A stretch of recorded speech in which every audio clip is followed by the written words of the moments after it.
Assalamualaikum semua. Untuk kali ini kita akan meneroka pula untuk bahagian kadar.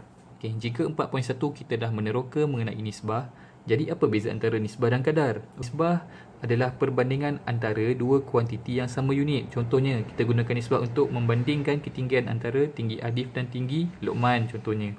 Okey, dan kita membandingkan antara berat Sofia dan berat Hanan contohnya. Okey, itu nisbah. Okey, tapi kadar pula merupakan hubungan. Okey, kadar merupakan hubungan antara dua kuantiti yang berbeza unit dan biasanya kita gunakan kadar ni untuk menentukan sesuatu tahap lah. Okey, pernah dengar kan? Kadar kelajuan, kadar ketinggian, kadar harga, kadar tekanan. Bila kita bercakap mengenai kadar, okey, kena ingat kadar merupakan hubungan antara dua kuantiti yang berbeza unit. Jadi apa kaitan dia dengan nisbah? Kadar ni kita tulis dalam bentuk nisbah. Seperti contoh, formula kelajuan. Nak menentukan kelajuan, okay, kita mesti mengira jarak dibahagikan dengan waktu yang diambil. Okay, jadi formula ini sendiri menggunakan konsep nisbah di mana jarak dibahagi dengan waktu.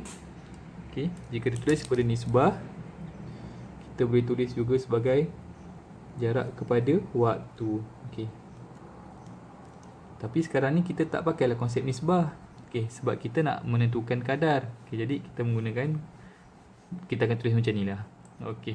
So di sini ada beberapa konsep yang ingin dikongsikan mengenai konsep kadar. Okey. Kita lihat dulu yang pertama. Okey, pernah lihat tak papan tanda ini di kebanyakan jalan raya? Okey, kelajuan ditentukan menggunakan konsep kadar. Okey, kadar kelajuan maksimum yang boleh dipandu adalah 110. Okey, kalau lebih apa maksudnya? Kalau lebih maksudnya kadar kelajuan yang dibawa oleh seorang itu tinggi. Okey.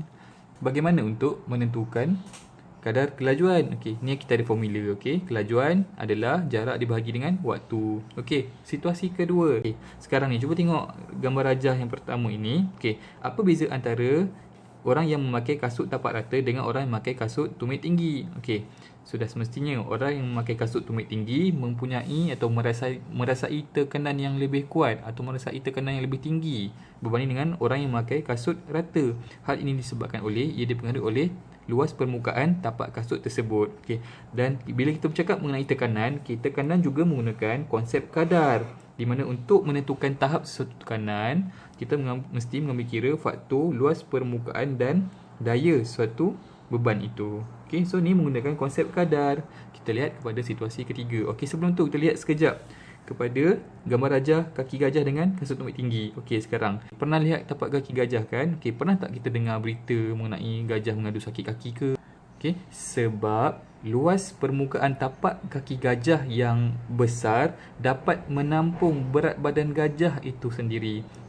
Okey, jadi tekanan juga menggunakan konsep kadar dan kita boleh menentukan tahap sesuatu tekanan itu sama ada tinggi atau rendah. Kita lihat situasi seterusnya.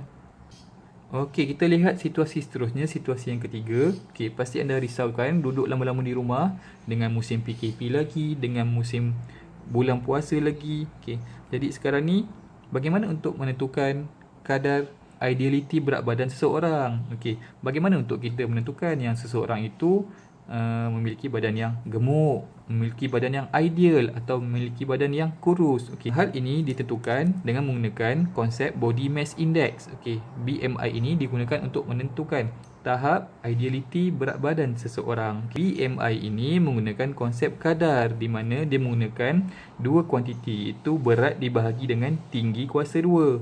So BMI ini juga menggunakan konsep kadar. Jadi bila kita bercakap mengenai kadar BMI, so maksudnya dia menentukan sama ada berat badan kita adakah berada pada kedudukan ideal ataupun terlebih berat badan ataupun terkurang berat badan. So BMI juga menggunakan konsep kadar dalam menentukan tahap ideality berat badan seseorang. Okay, kita lihat situasi keempat pula.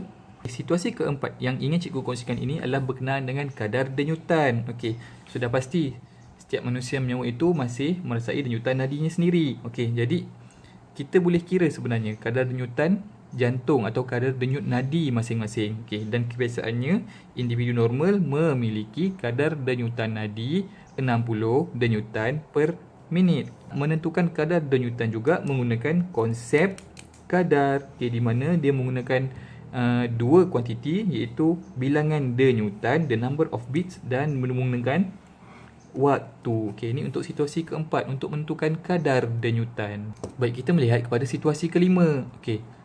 Pernah lihat situasi begini atau pernah bantu ayah untuk mengisi petrol di stesen minyak? Pernah tak jenguk di papan meter pemanduan kereta ayah atau ibu kamu? Dan apa yang cikgu nak kamu perhatikan adalah meter yang menunjukkan kadar penggunaan minyak di sini. Setiap kenderaan yang baru dia mesti memiliki panel ataupun meter yang menunjukkan indikator penggunaan minyak kereta tersebut. Dan meter tersebut boleh menentukan sama ada kenderaan tersebut kenderaan yang jenis jimat minyak ke atau tidak. Kalau di sini kita lihat kadar penggunaan minyaknya yang menunjukkan 18.9 km per liter. Di mana dia memberi maksud bahawa setiap 1 liter setiap 1 liter penggunaan kenderaan tersebut, kereta itu boleh dipandu sejauh 18.9 km.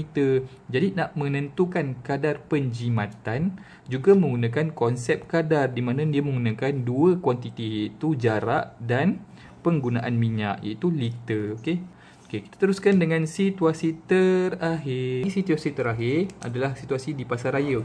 Siapa yang pernah menemani ibunya atau menemani abah ayahnya ke pasar, pasti pernah melihat papan tanda harga begini. Ini maksudnya bagi sekilo ayam yang dijual harganya adalah RM9.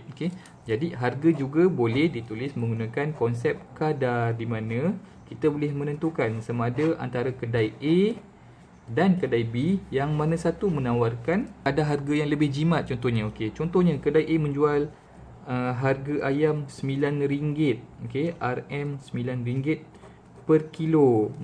Tapi kedai B pula menjual RM RM15 per 2 kilo. Kita boleh tentukan kedai A ke atau kedai B yang menawarkan harga yang lebih jimat.